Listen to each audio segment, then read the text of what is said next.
Imagine being married for almost 35 years, thinking you've built a solid life together. Kids, dogs, a house with the white picket fence.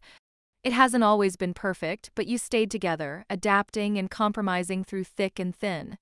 You even stepped way out of your comfort zone to make things work, trying things you never thought you would, all to keep the spark alive. And then, 6 years ago, intimacy between you and your husband faded completely. You put it down to medications and health issues, hoping things would eventually return to normal. Your husband, meanwhile, became very close with a male friend who was battling cancer. He'd drop everything to help him, even canceling plans with you, and you accepted it. The friendship seemed deep, but since there were no signs of anything romantic, you didn't feel threatened. You figured once his friend passed, your husband would return to being more present with you. But after spending a few days dog-sitting for your sister, you came home to find a typed, anonymous letter in the mail. It described your husband's affair with another woman, someone you knew. There was even a picture. Completely devastated, you began obsessively searching for evidence, tracking their calls and driving by her house. You'd worked so hard to lose weight, over 130 pounds, to regain health and confidence, yet he showed no appreciation. Instead, when you dressed up, he insulted you, saying you looked like a whore. Now you're at a crossroads, wondering what this woman has that you don't. And after nearly 35 years together, you're left questioning everything you thought you knew about your marriage. After receiving that letter, everything changed. 4 days, you couldn't sleep, couldn't stop thinking about your husband's betrayal. The shock was overwhelming. You'd shared a life, kids, and decades of memories, and here he was, devoting his time and affection to someone else. You became determined to get to the bottom of it, so you started searching. Every day, you checked his call logs and went through every corner of your house, his office, nightstand, anywhere he might have hidden evidence. The logs revealed the truth. He called her constantly, 6 to 7 times a day, each conversation lasting at least 20 minutes. Finally, after 3 days of digging, you reached a breaking point. You couldn't take his indifference any longer. He acted as if nothing was wrong, as if this secret life he was leading didn't even exist. You decided to confront the woman directly, to hear from her exactly what was going on. You drove to her house, heart pounding, and pounded on her door, shouting for her to come out and face you. For 10 long minutes, you rang the bell and called her out, but she never answered. She did, however, capture it all on her security camera, and soon enough your husband had seen the footage. That night he was furious, not with himself but with you. He berated you for embarrassing him, calling your actions stupid and out of line. When you asked if he'd end things with her, he coldly said no, insisting she was a good friend and that you should even apologize to her for making a scene. You couldn't believe his nerve. He didn't deny anything, didn't try to console you, and instead treated you as though you were the problem. At that moment, it was clear. He wasn't planning on ending his affair, and he had zero remorse. You felt crushed, but you knew you couldn't continue like this. You spent the next few days at your sister's, trying to piece together a plan. On what should have been your 35th wedding anniversary, you reached out to a divorce attorney. Even though their office was closed, you completed all the initial forms online, preparing yourself for a future without him. In the weeks that followed, you began to build a new life. For the first time in decades, you dusted off your resume and applied for jobs. After spending years as a housewife, you worried about what kind of work you'd even be able to get. But soon you landed not 1 but 2 jobs that you could work back to back. You opened a secret bank account and started putting aside every extra penny, all in preparation for leaving. You knew that, given his attitude, he'd try to make things as difficult as possible once you filed, so you had to be ready. Your husband, sensing a shift, tried to exert control. He threatened to take your phone away, claiming he'd had enough of your nonsense. So you got a backup phone just in case. When he realized his threats weren't breaking you down, he shifted to being strangely nice.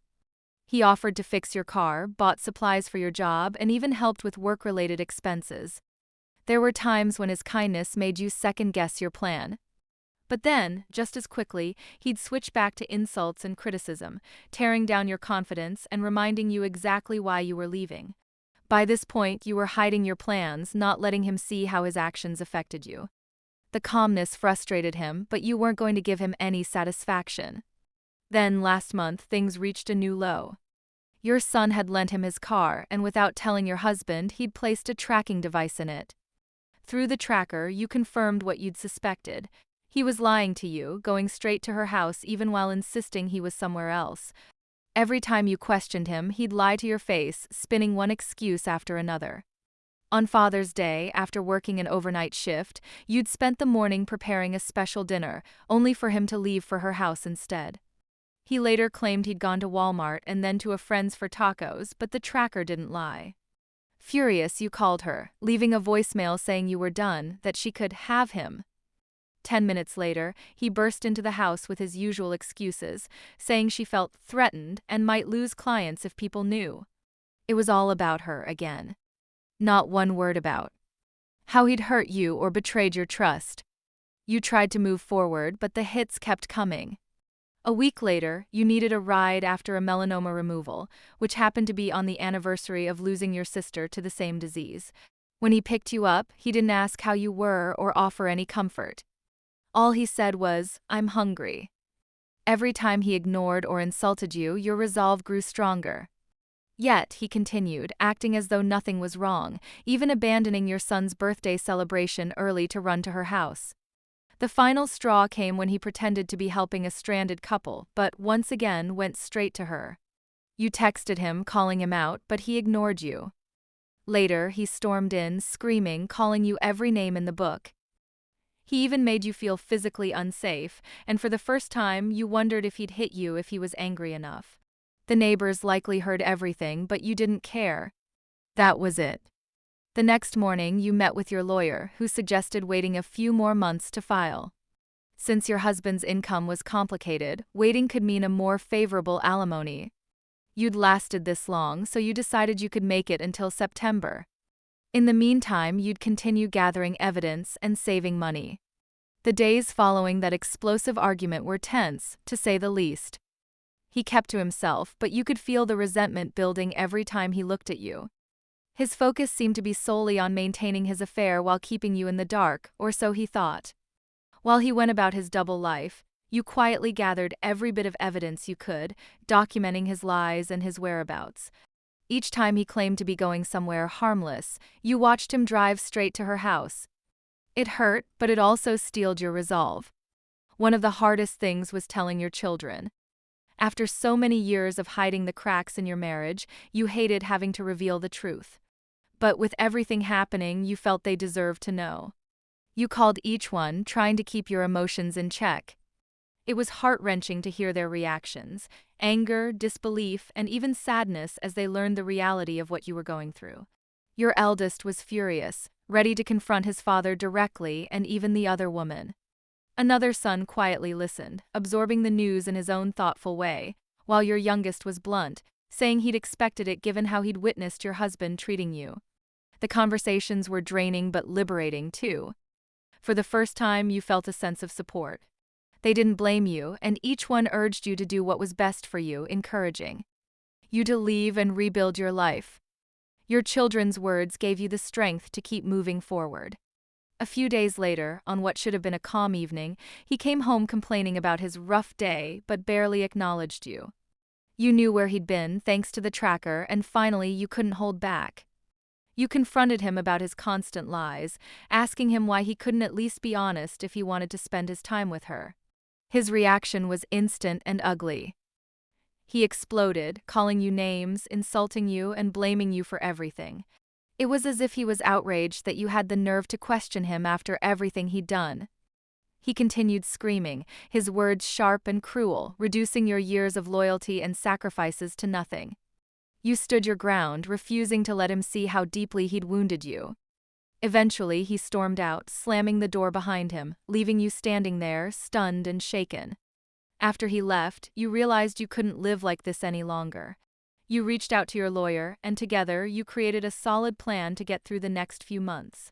The lawyer advised you to stay strong and document everything to ensure you'd have a strong case when the time came. You focused on your goals, staying financially stable, working your 2 jobs, and keeping your savings hidden. You knew that when the time came, you'd need every resource you had to make a clean break. In the following weeks, you began to notice how his behavior shifted. He seemed to realize that his outbursts no longer affected you as much. When his anger didn't intimidate you, he started trying to play nice again, offering help with small things, buying you supplies for work, and even fixing your car. But it was all too little, too late. You saw through his attempts at manipulation and recognized them for what they were, nothing more than tactics to keep you dependent. But the small acts of kindness had another effect. Instead of making you reconsider, they reminded you of what was missing in your marriage: genuine love, respect, and partnership. Any warm feelings were quickly erased each time he turned around and went back to her. Despite his attempts to make you doubt yourself, you grew more certain with each passing day that leaving was the only option. By the end of June, the stress had taken its toll on both of you. He became increasingly paranoid, accusing you of snooping and even threatening to take away your phone. But instead of fighting back, you calmly let him think whatever he wanted. You'd already purchased a backup phone and hidden it safely. Letting him believe he was still in control kept him off your trail while you prepared for your exit. Every day you saved more, built up your confidence, and pictured the day you'd be free. The final straw came one evening when he claimed he was helping a stranded couple nearby, but instead headed straight to her house. After yet another lie, you decided to stop waiting. You'd made it this far, but it was time to be done with this exhausting cycle. You sent him a text, laying everything out plainly, saying you knew he was with her and that you were done with the lies. He came home furious, screaming insults and lashing out, calling you names no one should ever hear from their spouse.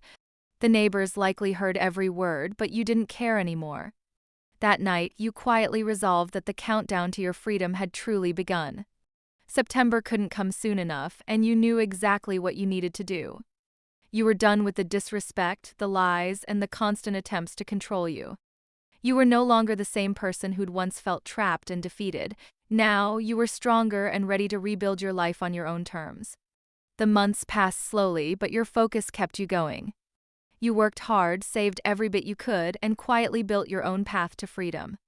Your lawyer gathered evidence, and you prepared for the divorce process. Every time your husband tried to manipulate or intimidate you, it only strengthened your resolve. You knew that once you filed, the situation might escalate, but you were prepared. As September finally arrived, you felt an odd sense of calm. The weeks of quiet planning, the hidden savings, and the support from your children all helped you feel ready. You filed the paperwork, knowing it was the beginning of a new chapter, a life where you could finally prioritize your own happiness and peace.